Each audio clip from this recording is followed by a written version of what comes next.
Hello mga guys, ito nga pala ang ginawa ko, DIY food cart. Yan, ito yung pinaka swing arms nya. Tapos itong mags mga guys, dito natin siya ikakabit dito. Yan, ito yung shock. Tapos ito sa likod mga guys, nilagyan ko siya ng brace ito para di siya gagalaw yung swing arms nya.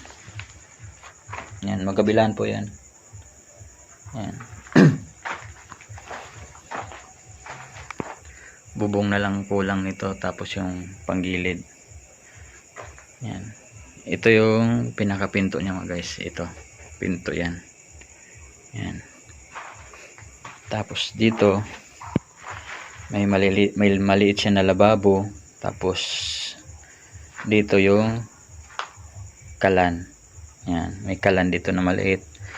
Tapos dito yung mga paninda ko. Dito ko siya ilalagay. Yan. Pag binuksan siya mga guys, ganito yung sistema niya. Yan.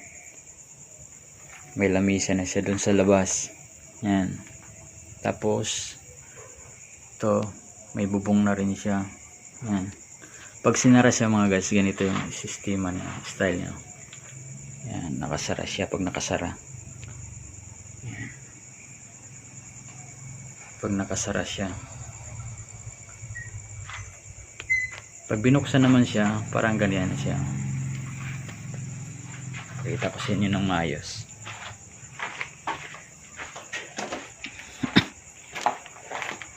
Yan mga guys.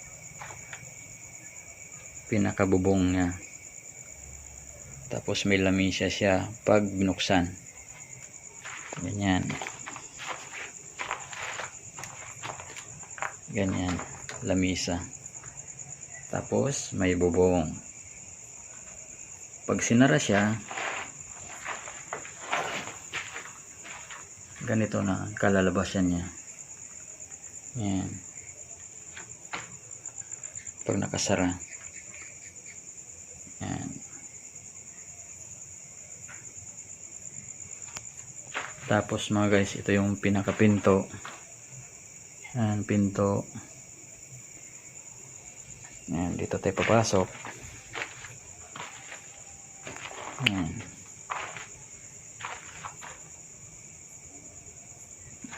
Tapos dito mga guys, maglalagay ako dito ng upuan na tubular din siya. Yan, para may mauupuan ako. Tapos dito sa ilalim ng lababo, maglalagay ako din ng balde na maliit para pwede ako makapaghugas. Yan. Tangke dun sa ilalim, dito tangke, burner.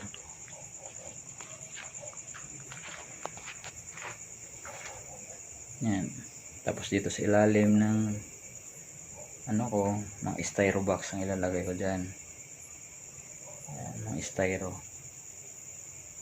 Kasi ang kasya dyan mga guys, mga dalawang styro magkakapatong.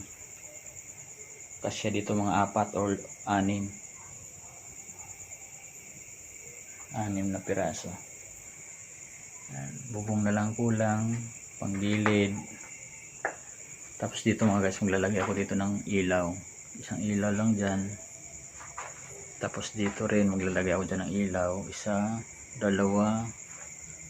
Tapos rito din maglalagay ako dito banda. Dito maglalagay ako. Lalagyan ko to ng ilaw. Pag binuksan sa may ilaw dyan. Tapos dito banda maglalagay ako dito ng bintana dyan. Bintana maliit.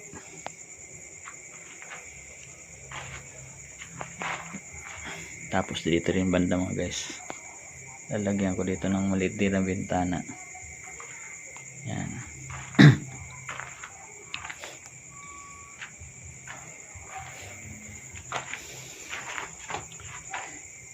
Yan. Yan muna mga guys. Update ulit ko kayo pag gagawin ko ulit tong aking ginawang DIY food cart. Bye bye.